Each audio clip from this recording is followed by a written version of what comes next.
तो दोस्तों, क्या हालचाल। कहानी की दुनिया में आपका स्वागत है। आज की कहानी है इस कलयुग में भी राम जैसा बेटा। ये कहानी आपको रुला देगी, तो बस रोना मत। किसी गांव में एक किसान रहता था जो खेती करता था। उसके 3 बेटे थे। तीनों को उसने अच्छे संस्कार दिए थे, लेकिन वह पढ़ा लिखा नहीं था। किसान की पत्नी नहीं थी, वो बहुत पहले ही मर गई थी। उस किसान ने अपने तीनों बच्चों को एक माँ और बाप दोनों का प्यार देकर बड़ा किया। वह किसान और उसके 3 बच्चे सब मिलकर खाना बनाते थे। कभी खाना अच्छा बनता तो कभी बहुत खराब, लेकिन फिर भी वो बहुत खुशी खुशी खाते थे। एक दिन किसान ने अपने बड़े बेटे को अपने पास बुलाकर बोला, बेटा तू अब शादी कर ले। बड़ा बेटा बहुत आज्ञाकारी था। उसने पिता की बात मान ली और शादी को तैयार हो गया। अब 3 लड़कों पर एक लड़की भी उसी घर में आ गई थी।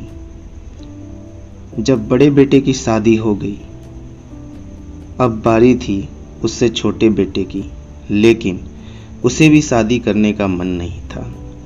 लेकिन वह भी अपने पापा की बात नहीं काट सकता था। अब उसने भी शादी कर ली थी। अब बड़े बेटे दोनों की शादी हो चुकी थी। अब सब मिलकर अच्छे से रहते थे। जो सबसे छोटा था और उसे पिताजी कुछ ज़्यादा ही मानते थे। सब कुछ बहुत अच्छे से चल रहा था, लेकिन किसी की नज़र इस घर को भी लग गई। दोस्तों, आप जानते हैं कि दुनिया में लोगों को अपनी खुशी से ज़्यादा दूसरों की खुशी की परवाह होती है। बस वही हुआ, दूसरों की नज़र लग गई। घर में बड़ी बहू और छोटी बहू में लड़ाई होने लगा।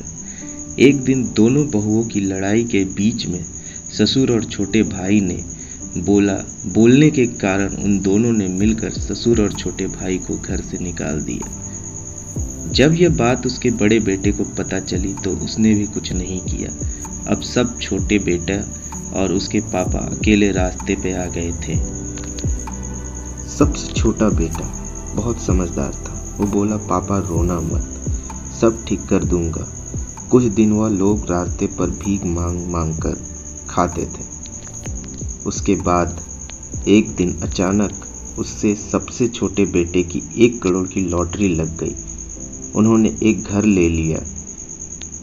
इसे ऊपर वाले का अच्छा मजाक कर दिया। जिन लोगों ने अपने बीवी के बात में आकर जिस राम जैसे भाई और बाप को घर से निकाल दिया था, वह खुद रास्ते पर थे।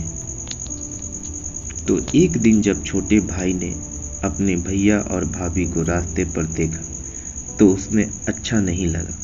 वह उन्हें अपने घर ले आया, लेकिन उसके पिता उन लोगों से बहुत नाराज थे। लेकिन सबसे छोटे बेटे के समझाने के बाद उन्होंने माफ़ कर दिया और बोला, तू सच में इस कलयुग का राम है। बेटा, तेरा दिल बहुत बड़ा है। हम दुनिया में कहीं भी रहें, चाहे किसी भी परिस्थिति में हैं, हमें अपने माँ बाप का साथ कभी नहीं छोड़ना चाहिए। मैं ये नहीं कह रहा हूँ कि हमें अपनी बीवी का साथ नहीं देना चाहिए।